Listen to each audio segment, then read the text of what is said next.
Welcome to K-Catalog.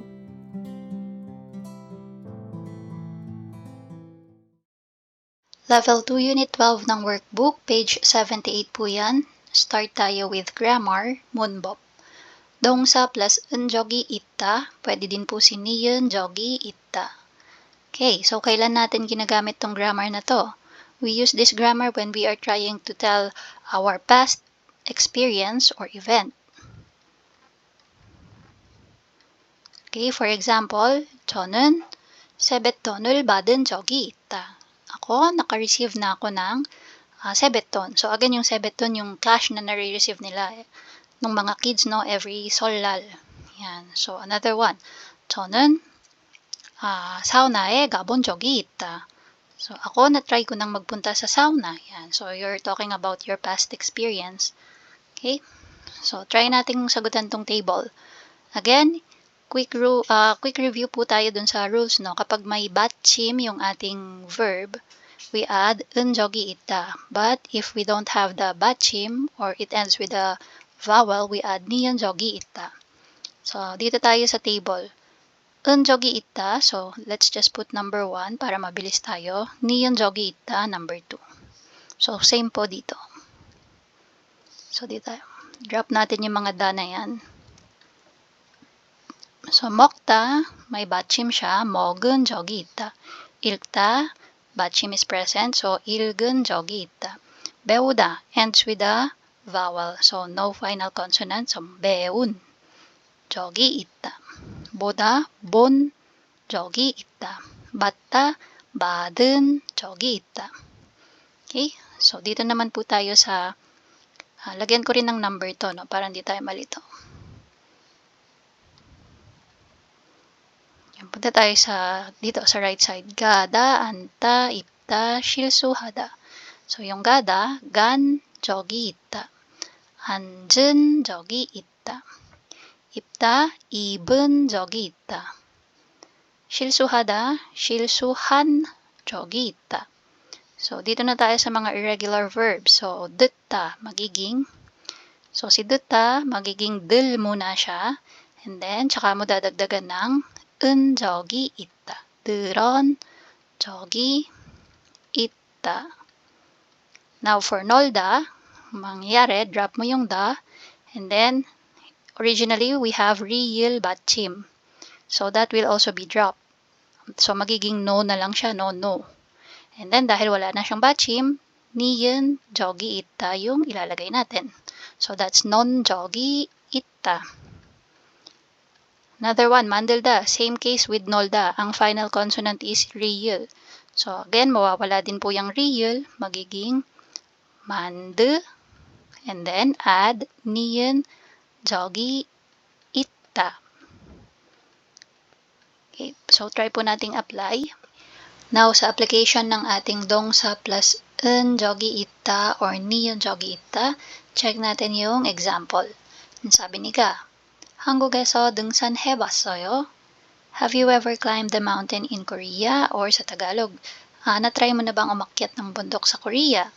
Ang sagot ni Na, 네, 전에 남편하고 설악산에 간 적이 있어요.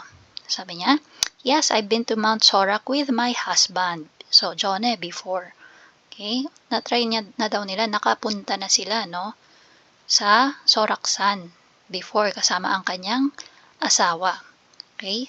So, number 1, try natin. 한국 음식 만들어 봤어요? Have you made Korean food? Ayan. Or have you ever made Korean food? Na-try mo na bang gumawa ng Korean food? Sagot ni Na. 네, 지난 추석 때 친구 집에서 송편을 blank. So, ano yung sinabi ko before na partner nung 송편? Hindi siya 만들다. Bukod dun sa 만들다, may partner siya na word. Ito yung 빚다. Ayan. So, gagawin natin, 송편을 빚은, yusin natin. Ayan. So, may jiyet na 받침, kaya 은 yung dadagdag natin. So, magiging 빚은 적이 있어요. Okay? So, yung sagot niya, I made songpyeon at my friend's house last Chuseok. So, sabi niya, oo naman, nung Chuseok, last time, dun sa bahay ng aking kaibigan ay gumawa kami ng sumpyon. Okay, so dito tayo sa number 2. Suyong 할 수 있어요? Can you swim? Kaya mo bang mag-swimming? 네, 어렸을 때 아버지께 so blank 할 수 있어요. So, sabi niya dyan, gusto niya sabihin is natuto daw siya sa kanyang papa. Okay? So, yung ating gagamitin na verb is 배우다. Okay, so dito magiging 아버지께 배우 and then 니은 적. 배운 적이 and then since hindi siya yung ending ng sentence, so most of the time gurigu or aso also yung idudugtong natin. So dito, 배운 적이 있어서. Okay? So ibig sabihin po niyan, yes, I learned it from my father when I was young, so I can do it. Yan, sabi niya, yes, nung bata pa ako, natutuwa ako sa papa ko, kaya kaya kong mag-swim. Sabi niya, 오늘 지하철을 반대 방향에서 타서 늦었어요. Sabi niya, ngayong araw, nung pagsakay ko ng subway, sa kabilang direction ako sumakay, kaya ako ay na-late. Okay, anong sabi niya? I took the subway in the opposite direction today. That's why I was late. Okay, so sumagot ngayon sina. Sabi niya, 저도 버스를 blank. 그때 정말 당황했어요. So, since yung narinig niya na kwento ni Ga is about sa pagkakamali niya ng pagsakay, so yung shinare niya din na kwento is, sabi niya, Jodo, me too. Yan. So, yung pagkakamali din ng sakay. Yung gagamitin natin na verb is tada. To ride, no? And dahil nga mali, okay, shilsu, mistake. So, dito, nagawin natin, 잘못. Okay, so mot is cannot or 잘못, it simply means mali, no? So, mali ng pagsakay. 잘못다. So, dito, magiging tan 적이 있어요. Yan. So, yung sagot ni na, 저도 버스를 잘못 탄 적이 있어요. 그때 정말 당황했어요. Sabi niya, ako din, may experience din ako na nagkamali ako ng sakay ng bus. So, that time, sobrang nataranta ako. Okay, so, I've been on the wrong bus too. Yun naman yung question niya. Ay, yung sabi ni na, no? So, I was really flustered that time. Next, punta tayo sa number 4. 전주에 가려고 하는데 뭘 먹으면 좋을까요? Sabi niya, nagpaplano ako, okay, na magpunta sa Jeonju. Ano kaya ang magandang kainin? Yan. Sabi niya, I'm planning to go to Jeonju. What do you think should I eat? So, tinatanong niya yung kasama niya, no? Tapos, sumagot yung kausap. 전에 비빔밥을 blank 정말 맛있었어요. 한번 먹어보세요. So, sabi niya, 한번 먹어보세요. So, try it. So, nagsasuggest siya, no? Try mo yon. So, yung bibimbap, dadagdagan natin ng verb na 먹다. Okay? So, si 먹다 magiging 먹은 적이, and then, wala po siyang period, no? So, hindi siya yung ending ng sentence. Nasa gitna siya. So, si 있다, pwedeng 있어서. 전에 비빔밥을 먹은 적이 있어서 정말 맛있었어요. Sabi niya, na-try ko nang kumain ng bibimbap before, sobrang sarap. Ikaw din, try mo din yon. Yun yung kanyang suggestion, no? I had bibimbap before and it was really good. So, you can also try that one. Yun yung kanyang suggestion. 동사 or 형용사, verb or adjective plus niyan pionida. Okay? So, this one, itong grammar na to, yung rule niya is medyo madami din. So, quick review tayo. Again, if you're going to attach it to a verb, you simply add 는 pionida. But if you're going to attach it to an adjective, 형용사, you have to check if there's a 받침 or final consonant. Then you add 은 pionida. But if there's no final consonant, it ends with a vowel, you add ni은 pionida. Okay, so tingnan natin yung table. So dito we have 는 pionida, Here, 은 편이다. And then, last is 니은 편이다. Okay. So, if you can notice yung mga words dito, 먹다, 듣다, 보다, 마시다, 만들다. So, these are all verbs or 동사. Again, what's the rule? Simply add 는 편이다. So, 먹다, 먹는 편이다. 듣다, 듣는 편이다. 보다, 보는 편이다. 마시다, 마시는 편이다. 만들다. So, this one, since it's an irregular, so we're going to drop the real as well. Okay, so drop that real. It will become 만드는 편이다. Okay, now this one.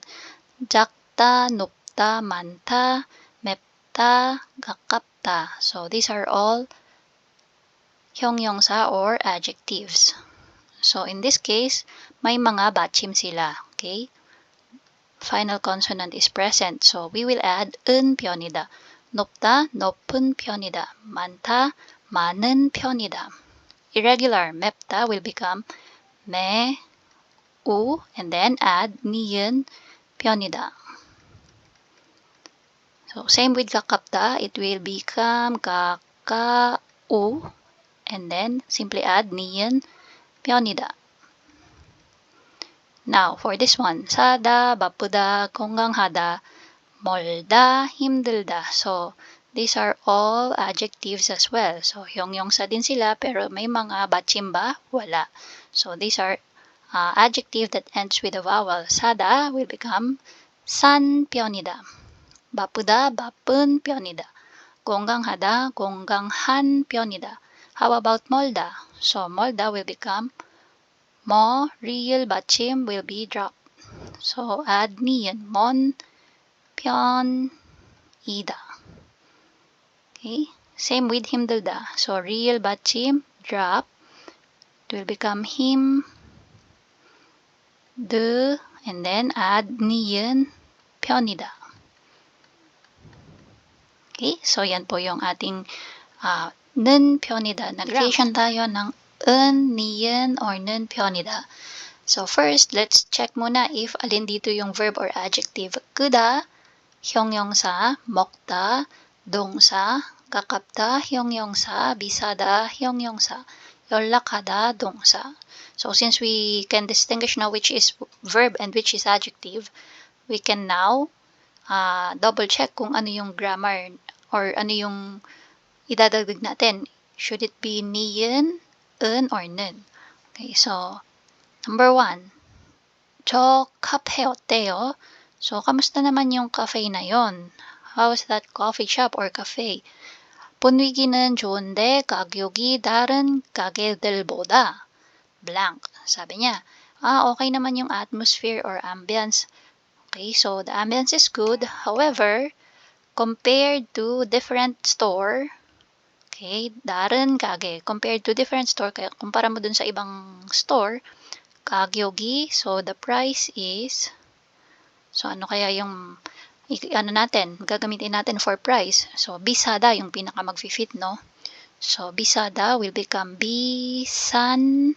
So since it is an adjective and there's no batchim, 니은 편이다 yung dadagdag natin. 비싼 편이에요. Okay, number 2. 부모님께 자주 전화드려요. So do you often call your parents? Madalas mo bang tawagan ang iyong mga magulang? 네, 요즘 아버님이 조금 편찮으셔서 자주 blank. So, since pinag-uusapan yung pagtawag, malamang ang sagot dyan is yung 연락하다. Okay? So, sagutin muna natin. Yung 연락하다 magiging 연락하, and then, since this is a verb, 동사, 는 ang idadagdag natin. 연락하는 편이에요. So, ano ba yung sagot niya? These days kasi si Papa ay medyo 편찮으셔서. Ano po ibig sabihin yan? Naka-honorific form po yan. Pero ang ibig sabihin yan is sick. Kumbaga may dinaramdam. Okay? Kaya, madalas siyang tumawag. For number 3, sabi ni Ga, 센터에서 집까지 멀어요? Mula dito sa center hanggang sa bahay mo, malayo ba? So again, that's from the center to your house. Is it far? Sagot ni na, 아니요, blank. Bus 한 번이면 가요. Sabi niya, hindi. And then blank, sabi niya, kahit isang bus lang, papunta. Okay? So, tingnan natin yung moroyo, yung sinabi niya na malayo ba? And yung mag-fit na sagot natin dyan is si kakapta, which means malapit. Okay? Near. So, kakapta magiging 가까운 편이에요. Yan, sabi niya, ay hindi, malapit lang siya. Okay. So, number 4. 아침 안 먹고 왔어요? So, hindi ka ba nag-breakfast ng morning? Yan. So, kumbaga, dumating na siya dun sa lugar, no? Pagpunta mo dito, hindi ka ba nag-breakfast? Sagot ni na. 네, 저는 아침을 거의 안 먹는 편이에요. Okay? 거의 안 먹는 편이에요. So, sabi niya, 네, yes. I usually do not eat breakfast. Okay, number 5. 후엔 씨, 가족들은 모두 키가 커요? Sabi, 후엔, lahat ba kayo sa family mo matatangkad kayo? Yan. Tapos sagot si 후엔, 저는 키가 blank, 다른 가족들은 키가 좀 작아요. So, yung natitira na lang is 크다.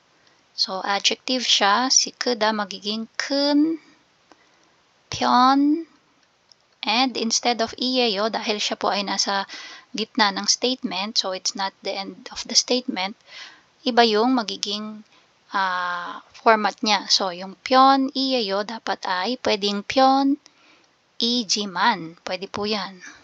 Okay? Or pwede ding 편, inde.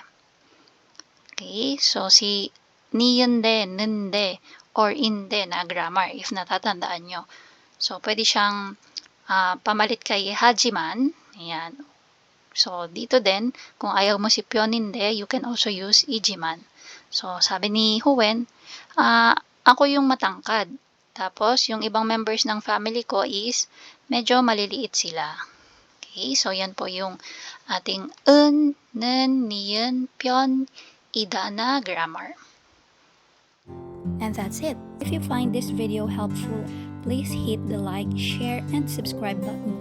So I still hope to see you in the upcoming videos, and again, thanks for watching.